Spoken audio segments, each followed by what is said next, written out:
back in the garage. Just move the Toyota out, get us a bit more space. And as you've just seen, we put some primer on the car. That was last week. And those of you following me on Instagram would have already seen this, but we also started taking primer back off the car. Didn't go too well, to be honest. Lovely evening out. Anyway, basically, I was very tired. Excuse me, let's try again. I was very tired, came down here on a bit of a whim, had a bit shit day and all the rest of it. But yeah, let's come down and do some work on the car. Anyway, did some work on the car, didn't end up going the way I planned. The top bit's not too bad. I mean, you can see I've got bits showing through there. Just wait for that to stop. That's better. Right. Yeah, it didn't end up going too well, I'll be honest with you. First time using that gun, first time using that paint in particular, or primer, sorry, that primer in particular. And I mean, I've not got the panel lights on at the moment, but I should probably be able to show you. There is quite a lot of runs in the paint. There's 2 big runs just down there. See if I can get those. There you go, you can see those there. The rest of the panel's not too bad, to be honest. There's a big one just sort of across there. And there's another one down the bottom of the door there. And then there's a couple of 2 really bad ones down there. So, back down here, a week later, I have got with me tonight Red Bull, big bottle of water, loads of enthusiasm. So, I'm going to stick you up there in the corner, somewhere like that, I think. And I'm going to carry on rubbing this car back, get us to this finished point here. This here, again, the light's not on, so you can't really see, but this is, if I try and get you a shot down the side, perfectly smooth. It is bob on. If it wasn't for these bare metal bits along the top here, I would almost consider shooting the 2K straight onto the top of that because it is so well based. But because I've got these bare metals, I will quickly give this a shoot over and then get like a 800 wet and dry wet on there. Wet that off, get it nice and flat, and crack on. So yeah, I'm going to stick you up on the corner there and we'll carry on painting this car. Oh, and one more thing, excuse my poor tasting music. I actually got some casters mounted up on the air compressor, which weighs a ton, and being that I want to move it around in the garage for space, now just scoots around like that. All 4 are articulated, so I can just slide around like that, like it's absolutely nothing. I mean, that thing there must weigh about 200, 250 kilos, and it just washes around just like that. So yeah, another little addition. I would say that's kind of now finished, but I have actually got to still fix this little bodged up pipe I've got. Anyway, right, matter at hand, painting the car.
reasonably happy with that, got to be honest.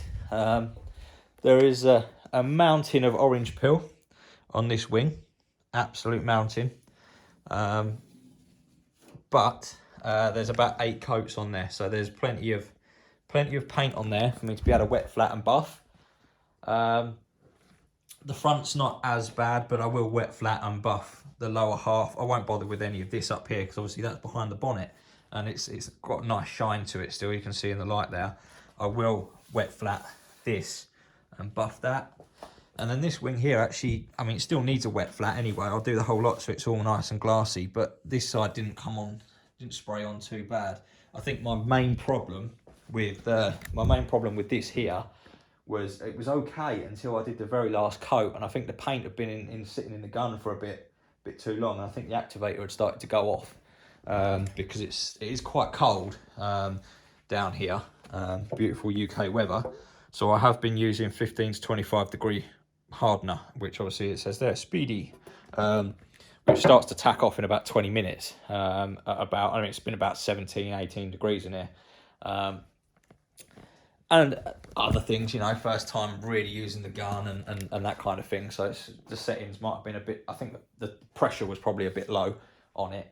And I maybe could have done with a bit more thinner in it, but lessons learned for when I do the rest of the car. And then the grey is in. Again, plenty of orange peel on the top of there, but it's nice and thick, so I will wet, flat and buff. I'm not going to bother with the bay. Most of the bay came out quite nice, to be honest with you. It's not too bad at all. Certainly happy with it in the bay. Strut towers came out real nice. Inner wings, showing you all there. Wasn't the easiest thing to do all down there or underneath, but I got most of it done. There's a couple of runs in the primer down there. Where are we? There we are. That I never buffed out, but the radiator's going to sit on top of that, so you'll never see it. And then there was one there somewhere, which actually covered quite well. But the coolant header tanks go in there and some other little bits and pieces, they'll all be covered up. But all in all, I've got to be honest with you guys, I'm really chuffed. Really chuffed. So that's it. I know it was a long time coming and it's taken me a few weeks to get it done. Again, I'm just doing this in the evenings and stuff, so not getting down here and working full time again now, which is nice. So yeah, but that's it. Next one's going to start be putting engine bits in. I have ordered a machine polish, some G3 compound and stuff. So the next video that will be out, we'll wet sand all this and buff it up to a nice finish, and get it all sorted. But actually, really happy with how that came out. The two colours in contrast, that, you know, the red and the grey there, I'm over the moon with. I think they look really good, and I'm glad I did the scuttle panel in the same colour as well. That's come out really nice. I'm well on that. Behind the scenes, just quickly to finish up, behind the scenes, I've been doing a load of other little bits and pieces, like we've got the steering column there, completely stripped down, cleaned, re-greased, refurbished, rebooted, rebanded. So that's all sorted. We have got some other bits in there that, again, I've, you know, cleaned them up. Drive shafts there, cleaned up, painted. Plenty of good little engine bits on the go. And I will do a video very soon of the engine, go over all the plans of what we're going to build and where we're going to go with the future of the car and stuff. But I mean, most of you would have guessed by now, and if you've been following me on Instagram, you would have seen most of the engine anyway. But we are now going Z-Tech Turbo rather than naturally aspirated. We'll try and be a bit quirky with it, do some nice bits. And it's going to be a budget build to start with, but there is plans in the pipeline, and I'm trying to sort of financing out for a nice forged bottom end and the work. So, but for now, I think a nice good 250 horsepower in the old girl will certainly get her along the strip quite nicely. So that's it. I mean, I hope you enjoyed this video, guys. I mean, I do appreciate it was an awful lot of time lapse rather than actual content, but it took a lot of concentration and stuff from me on that part. So really, the time lapse was the only way I could do it. But as always, give us a like, give us a comment. Let us know what you think. If you don't already, click that subscribe, get the notification bell clicked, and you'll see the next video when we come out with the machine polishing, the buffing, and an engine in there. So yeah, cheers for watching, guys. Thoroughly appreciate it. Hope you're all keeping safe and well, and I'll see you on the next one.